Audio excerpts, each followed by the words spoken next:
I thought her obsession with history was cute, until I realized she was running a massive, illegal crypto mining farm in our basement. She wasn't an archivist, she was a cult leader married to a fictional 19th century sailor, and I was funding his operation. This is the ultimate lesson in checking your partner's digital footprint. The woman I call Eliza was about to destroy my life, but it started innocently enough. I was a successful software engineer in my late 20s, financially comfortable, and honestly, a bit lonely. I spent my nights coding or gaming, and I was looking for someone low-key, someone who maybe understood the digital world as well as I did. I met her on a dating app specifically tailored for people with niche, intellectual hobbies. Her profile was perfect. She claimed to be a digital archivist working for a small museum, cataloging old letters and documents. She had a quirky love for local history, a dry wit, and a photo of her surrounded by stacks of ancient leather-bound books. She seemed sophisticated, unique, and most importantly to me, interesting. We hit it off immediately. Our first date was at a small, dusty antique bookstore, and we talked for 5 hours straight. She wasn't demanding, she wasn't hung up on drama. She was quiet, thoughtful, and seemed genuinely enchanted by my work. The first red flag was subtle like a whisper in a thunderstorm. It came up about 2 months in. Eliza was always on her phone. Not texting friends, but typing fast, intense, long messages in an app I didn't recognize.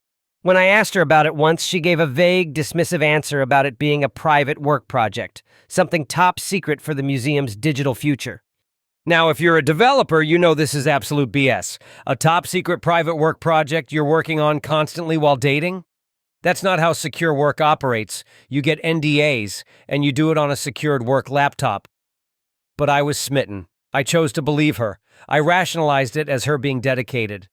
We moved in together after 6 months, and that's when the real strangeness began. She had an extremely minimal online presence. No Facebook, no active Instagram, not even a LinkedIn. For someone who supposedly worked in digital archiving, that was highly unusual. She explained it away by saying she found the modern internet too distracting and preferred the company of the dead. At the time, I actually found it charmingly eccentric. But there was one exception, a single private Tumblr blog that she never mentioned, which I found accidentally one night when she left her laptop open. It wasn't a public blog, it was a closed, highly secured group, and it was devoted entirely to her one overwhelming, bizarre passion, the Sea Ghost Society. I started scrolling through this blog and the blood literally ran cold. It wasn't a fan club for a movie or a book. It was a very active, highly organized group of women who all claimed to be in relationships with or even married to historical spirits. Mostly sailors, or sometimes long-dead soldiers. And there, front and center, was Eliza's main muse, Captain Elias Thorne, a fictionalized 19th century clipper ship captain who was supposedly lost at sea in 1883. The blog had everything. Heavily photoshopped images of Eliza in period dress, standing next to a blurry, sepia-toned image of Elias. Long, overly flowery love letters written to him. And then the posts that truly made me feel sick. Detailed first-person accounts of interdimensional intimacy. Messages so intimate they made my stomach turn. I confronted her the very next morning. Her reaction wasn't defensive, which was somehow 10 times worse. She was unnervingly calm, almost serene. She explained patiently that she was married to Captain Elias Thorne. They had a spiritual, non-binding ceremony a year before we met, and she considered it a deeply serious, lifelong commitment. She actually had to reassure me that our physical relationship was completely separate. She claimed Elias was from a time when polyamory and open relationships weren't an issue. He was a spectral husband, a relationship of the soul, and our relationship was of the physical. Let's pause. If you are hearing this for the first time, your bag is packed and you are gone. Right? Wrong. I, the overly logical, overly naive software engineer, didn't run. Why? Because the rest of the relationship was so good. She was kind, we never fought, she cooked amazing meals, and she made me feel totally seen. I rationalized it. It's just a strange hobby, a creative outlet for someone who works with old letters. I told her, I love you, but I need you to keep Elias's business off my turf. Our relationship is primary. She agreed easily, and for a while it seemed like we had an understanding. But the understanding was a lie. The whole time she was doing far more than just chatting with her ghost fellas. Things escalated slowly. Eliza started taking my things. My favorite jacket would disappear for a few days, only to show up draped across her bedside table. My cologne would be missing, then returned with the cap slightly loose. Little weird things that I just brushed off as absent-mindedness because I trusted her. Then came the money. She asked me for a loan, a large one, about $15,000, to buy a rare, authenticated set of 19th century maritime journals for the museum's new digital collection. I was hesitant, but she showed me the paperwork. The museum's official letterhead, the invoice, the whole thing. It all looked legit. I transferred the money. A week later, my bank flagged an enormous charge on my secondary credit card, a card I hadn't used in months. The charge was for a high-end, custom-built server rack and a series of powerful, enterprise-level GPUs, $8,000 worth of serious, professional-grade hardware. I immediately checked the delivery address. It was my own. I confronted Eliza holding the banking statement in my shaking hand. She looked panicked for the first time since I met her. The serene mask was gone. She broke down and confessed that she hadn't bought maritime journals. She had been secretly building a massive, highly secure private server farm in our basement. This is where the story pivots from crazy hobby to actual crime. Eliza was not an archivist. She was the leader of the Sea Ghost Society. And it wasn't a group for simple role-playing. It was a digital cult running a highly illegal, highly sophisticated operation to mine high-value cryptocurrency funded by the love offerings and sacrificial investments of the dozens of women in her society. The server farm was enormous, hidden behind a false wall she'd built in the basement. The money I thought was going to journals and hardware was actually the operating capital for this bizarre digital crime ring. She had used my personal information and my credit card details, which she'd collected casually over the months we'd been together, to set up all the accounts. And the stolen cologne and jacket? They were for the photos. She'd been using my personal items as props to create a more authentic, intimate backstory for the fictional Captain Elias Thorne, the persona she was using to bilk her followers. My real living life was being digitally weaponized against me for profit. I was beyond furious.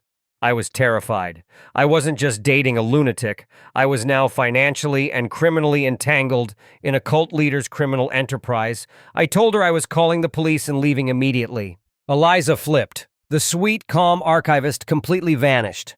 She started screaming, grabbing at my laptop, threatening to expose me at my own company for misappropriating funds for the crypto farm, which on paper looked like my project. She had cleverly put everything under accounts that could be traced back to my name and my employer's reputation. She knew the threat of a financial scandal would ruin my career faster than she could say Elias. I locked myself in the bedroom and called my best friend, who was an attorney.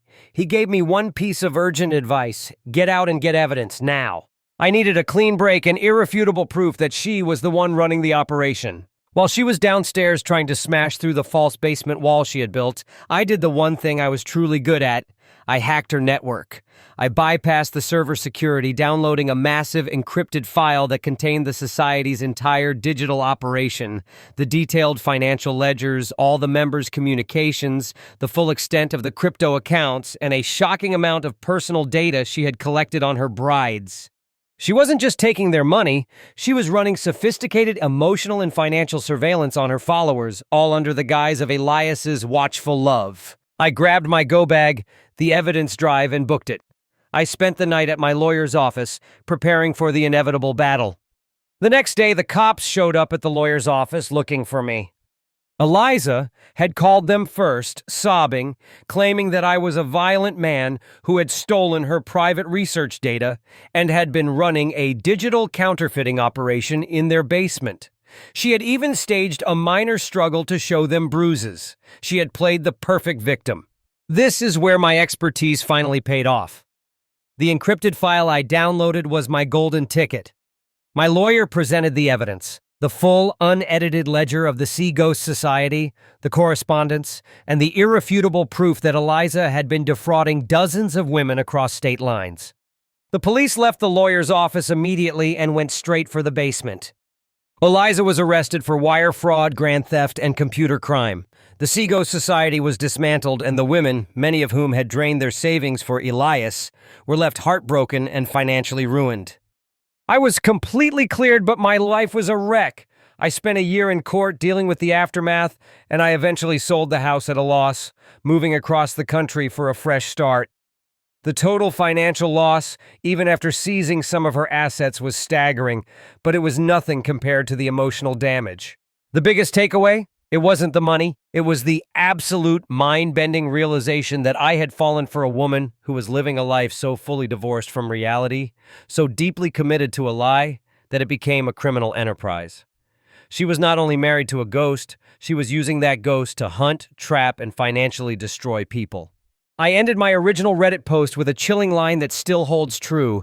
The crazy horse girl story you hear? At least you know the horse is real. My ex's husband was fake, but the destruction he wrought was all too real. So what did we learn today? First, never ever ignore those little red flags. The excessive phone use, the minimal online presence, the strange, vague work stories. Those weren't quirks. They were vital clues that her life was happening somewhere else. A place you weren't invited to. Second, be wary of people who are too perfect. Eliza was the ideal partner for a lonely, smart guy. She mirrored my interests and offered a comforting stability. It was a calculated, expert performance designed to gain my trust and, more importantly, my banking information. And finally, always check the source code. Don't take a high-level explanation at face value.